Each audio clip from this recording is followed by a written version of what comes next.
Students welcome to SS education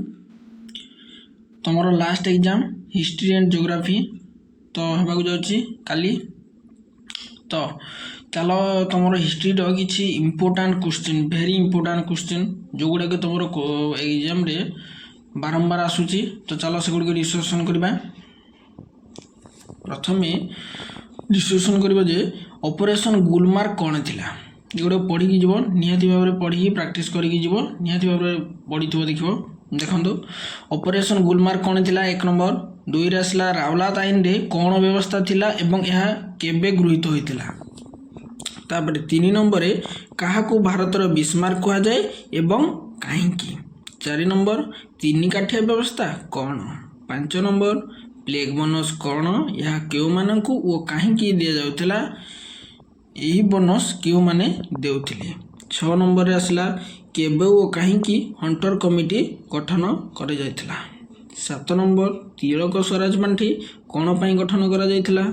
8 number Punjab Kesari भाव में केउ व्यक्ति परिचित ओ केबे मृत्युवरण करिथिले केबे ओ काहींकी साइमन कमिशन गठित होइतिला तापर 10 नंबर क्वेश्चन आसला विनोबा भावे केबे ओ केउठारे तांको सत्याग्रह आरंभ करिथिले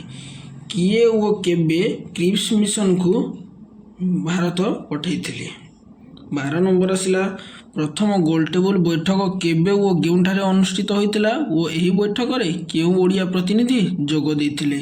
तापर 13 नंबर आसला फिलिप डॉट कमिटी केबे गठित होइतिला कमिटीर सदस्य केउ माने थिले एही कमिटीर उद्देश्य कौन थिला तापर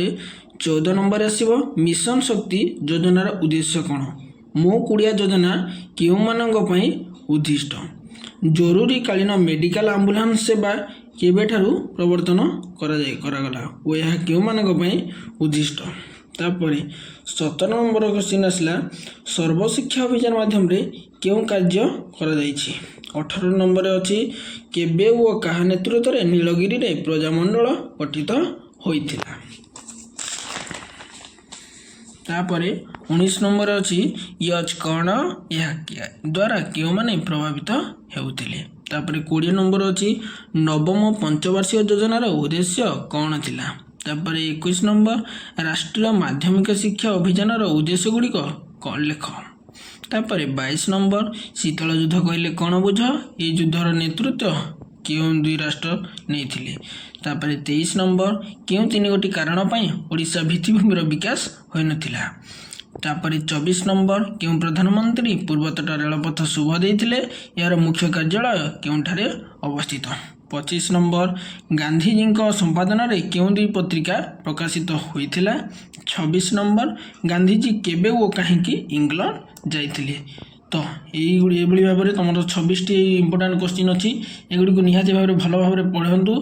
एवं प्रैक्टिस करके जातु परीक्षा निश्चय भाव में भल करेंगे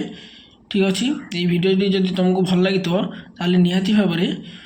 सब्सक्राइब लाइक आउ किसी भूल जदि अच्छी कि कौन डाउट अच्छी ताले कमेंट माध्यम तुम जनाओ तो थैंक यू।